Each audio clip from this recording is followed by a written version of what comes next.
Hello aspirants, आप सबका स्वागत है हमारे चैनल विस्डम प्लान पे। तो चलिए आज का सेशन हम स्टार्ट करते हैं और आज हम करने वाले हैं जियोग्राफी का prelims practice questions. Okay, clear. तो इकोनॉमिक का आ चुका है, इकोनॉमिक का 1 लेक्चर हो चुका है और मैंने आपको बता दिया है कि इसके अंदर 10 क्वेश्चंस जो है डिस्कशन होंगे इसके। ठीक है, तो रेगुलर हम क्या करेंगे, 10 क्वेश्चन आपके डिस्कस करेंगे अलग अलग सब्जेक्ट्स के। ठीक है, तो हम इकोनॉमिक कर चुके हैं, आज जो है आपका जियोग्राफी का है। ठीक है, तो ऐसे ही सेशन के लिए आपको क्या करना है, इस चैनल को ज्वाइन कर लेना है। ठीक है, जो कि आपका है विस्डम प्लान। ठीक है, तो यहाँ पे आपके क्या होते हैं, यहाँ पे आपके यूपीएससी एंड आपके स्टेट पीसीएस, ठीक है, की प्रिपरेशन होती है। तो अगर आप इनमें से कोई भी एग्जाम दे रहे हैं, ठीक है, या फिर देने वाले हैं, तो आपको इस चैनल को ज्वाइन कर लेना है। ठीक है, तो चलिए पहले क्वेश्चन के ओर चलते हैं। और पहला क्वेश्चन आपकी स्क्रीन पे ये है, consider the following statement. Statement क्या है? First statement, geography means the study of various landform present on the earth. Geography मतलब होता है कि बहुत सारे लैंडफॉर्म का अर्थ पे जो प्रेजेंट है उसकी स्टडी करना। नेक्स्ट स्टेटमेंट हमारा ये है, geography study the inter relationship that exist between humans and their physical feature of the earth. Which of the following statement given about is and are correct. देखिए यहाँ पे ये जो है ना, जब यहाँ पे पूछा जाए ना कि इज और आर करेक्ट, तो इस पे ज्यादा फोकस करने का द रीजन बिहाइंड दैट कि यहाँ पे कभी कभी नॉट करेक्ट भी लिखा होता है और हम क्या करते हैं, पढ़ने पढ़ने में ध्यान नहीं देते। ठीक है, तो लास्ट में आपको ध्यान देना है कि नॉट करेक्ट लिखा है कि सिर्फ करेक्ट लिखा है। क्लियर, तो यहाँ पे करेक्ट लिखा गया है, तो इसमें से आपको बताना है कि कौन सा करेक्ट है। तो ऑप्शन ए है आपका वन ओनली, ऑप्शन बी है आपका टू ओनली, ऑप्शन सी है आपका both one and two only, and option D है neither one and not two. तो इसका करेक्ट आंसर होने वाला है ऑप्शन सी। ठीक है, बोथ वन एंड टू जो है स्टेटमेंट करेक्ट है। क्लियर, चलते हैं नेक्स्ट क्वेश्चन के ऊपर। नेक्स्ट क्वेश्चन आपका है, consider the following statement. First statement, the earth has 7 continent and 5 ocean. ठीक है, next statement, the Indian ocean and the southern ocean are called after the name of country. ठीक है, third statement, the equator divide the earth into 2 equal hemisphere called western and eastern hemisphere. ठीक है, how many of the statement given about is and are correct. ठीक है, हमें correct statement बताना है, तो option A one, only one, option B only two, option C all three, and option D none.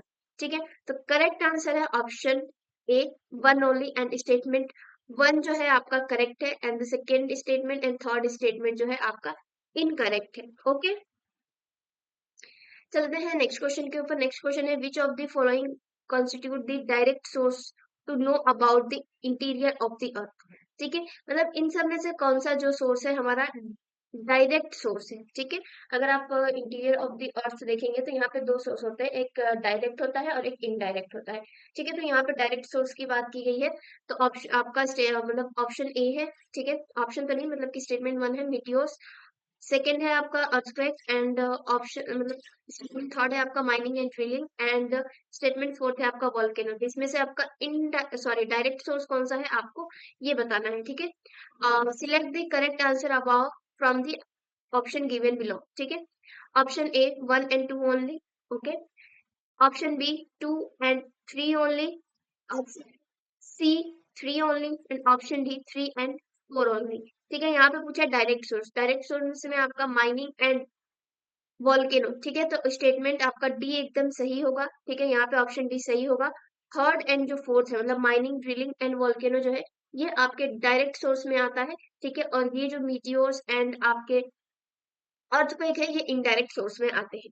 Clear, चलते हैं next question के ऊपर। नेक्स्ट क्वेश्चन आपका ये है, which of the following statement is correct with reference of interior of the earth. ठीक है, interior of the अर्थ से लेके कौन सा स्टेटमेंट सही है। ठीक है, with the increase of depth the temperature increase, option B with the increase of depth the pressure increase, option C both A and B, and option D neither A and neither B.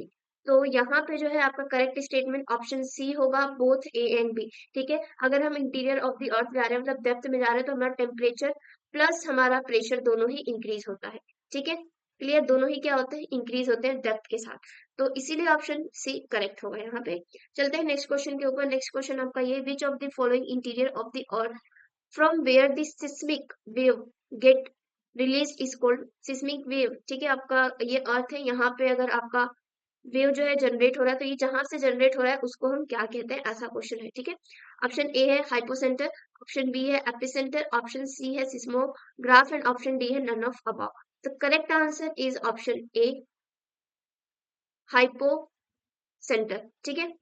Clear, option A is correct, hypocentre. चलते हैं next question के।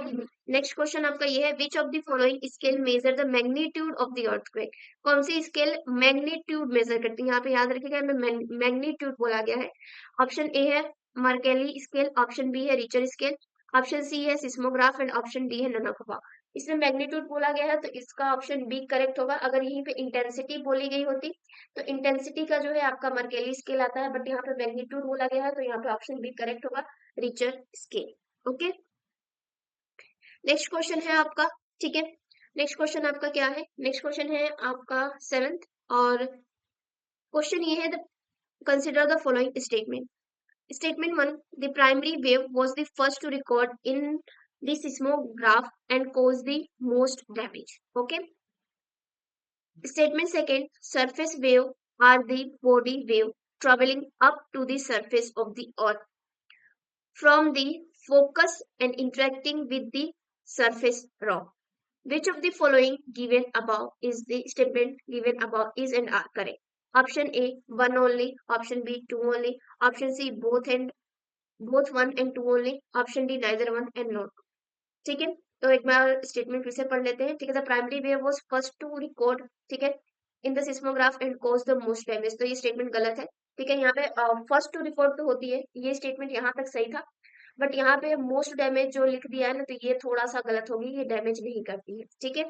Clear, इसीलिए यहाँ पे जो option B है आपका to only, second statement आपका एकदम सही होगा। और देख लेते हैं एक बार सेकेंड स्टेटमेंट क्या बोला गया है।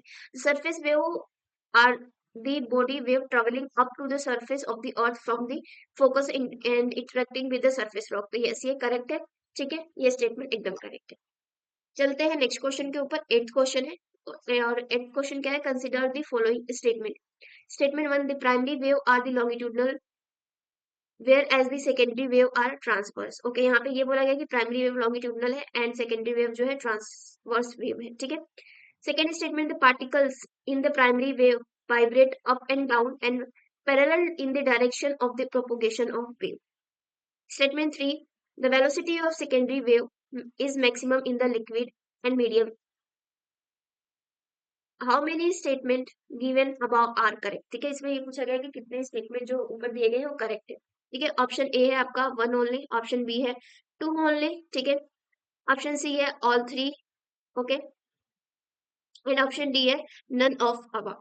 तो यहाँ पे आपका करेक्ट आंसर है, ठीक है, करेक्ट आंसर है वन ओनली। क्लियर, क्या है डियर आपका, वन ओनली करेक्ट आंसर है। क्लियर, और स्टेटमेंट जो वन है, ठीक है, स्टेटमेंट वन जो है आपका ये करेक्ट है, बाकी ये दोनों स्टेटमेंट इनकरेक्ट है, ठीक है। क्लियर, ये आपका ठीक है, क्लियर।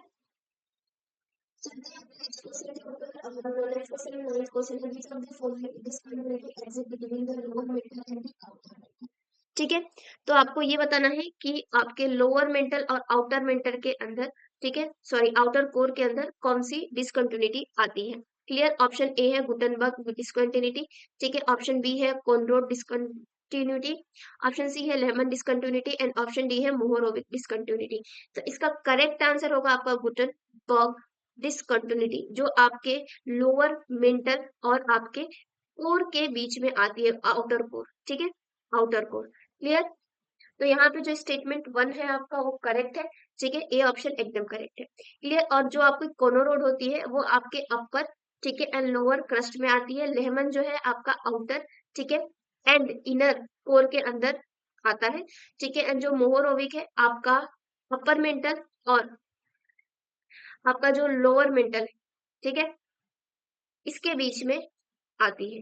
क्लियर, चलिए नेक्स्ट आपका last question, 10th question, which of the following statement is correct with the reference to the shadow zone. ठीक है, शैडो जोन मतलब पता है ना, अर्थक्वेक के अंदर अगर आपने पढ़ा होगा तो शैडो जोन अपना आता है, ठीक है। स्टेटमेंट वन है आपका, it is the area where the seismograph will not record any seismic wave. Okay, statement B मतलब कि option B, no shadow zone is founded by the primary wave as they can pass through all the medium. Option C, the region between 103 degree east to 103 degree west exit in liquid medium. Option D, none of above. Clear? तो इसका जो correct answer है dear वो आपका option A होगा. ठीक है, क्या होगा डियर? आपका ऑप्शन ए होगा. क्लियर? अब ए क्यों होगा? ठीक है, ए क्यों होगा कि यहाँ पे क्या बोला है कि, एक मिनट, यहाँ पे क्या बोला है कि आपका नॉट करेक्ट बोला है. ठीक है, सो सॉरी, देखिए मैंने भी नहीं ध्यान दिया यहाँ पे और आपने भी सेम मिस्टेक की, क्योंकि जो स्टेटमेंट 1 है वो करेक्ट है. ठीक है, यहाँ पे क्या बोला गया है, यहाँ पे नॉट करेक्ट बोला गया है क्योंकि स्टेटमेंट सी भी करेक्ट है. ठीक है, क्लियर? तो ये दोनों ही स्टेटमेंट करेक्ट है. क्लियर? तो यहाँ पे नॉट करेक्ट पूछा गया है, तो यहाँ पे ऑप्शन बी होगा. ठीक है डियर, ऑप्शन क्या होगा? बी होगा. ठीक है, ये आपका इनकरेक्ट स्टेटमेंट है. क्लियर? क्योंकि यहाँ पे नो शेडो जोन लिखा है कि प्राइमरी जो वेव है इसके अंदर शेडो जोन नहीं मिलता, गलत बात है. ठीक है, प्राइमरी जोन के अंदर भी आपका शेडो जोन देखने को मिलता है. ठीक है, क्लियर? तो स्टेटमेंट सेकेंड जो है वो आपका इनकरेक्ट है. बाकी स्टेटमेंट 1 एंड स्टेटमेंट जो आपका सी है, ठीक है, मतलब कि option C and option A जो है, option A and option C, ये करेक्ट है. ठीक है, और यहाँ पे नॉट करेक्ट पूछा था तो यहाँ पे बी ऑप्शन होगा. ठीक है, जैसे मैंने यहाँ पे मिस्टेक की पढ़ने में, ऐसे ही क्या करते हैं आप लोग भी एग्जाम में पढ़ने में मिस्टेक करते हैं. ठीक है, बट यहाँ पे मुझे ये दोनों सही लग रहा था इसलिए मैंने एक बार फिर से चेक किया क्वेश्चन. ठीक है, यहाँ पे लिखा गया है कि विच of the following is not correct. Okay, clear? तो चलिए, यहाँ पे हमारा आज का सेशन कंप्लीट होता है. यहाँ पे हमने जियोग्राफी के 10 क्वेश्चन कर लिए. ठीक है, नेक्स्ट क्वेश्चन आपके हिस्ट्री पे आएगा. ठीक है, तो चैनल को आपको क्या कर लेना है डियर? ज्वाइन कर लेना है. ऐसे ही हमारे साथ आपको एमसीक्यू प्रैक्टिस करनी है. ठीक है, तो चैनल को लाइक शेयर सब्सक्राइब करना मत भूलना. ठीक है, मिलते हैं नेक्स्ट वीडियो में. तब तक आप अपनी पढ़ाई करते रहो. ठीक है.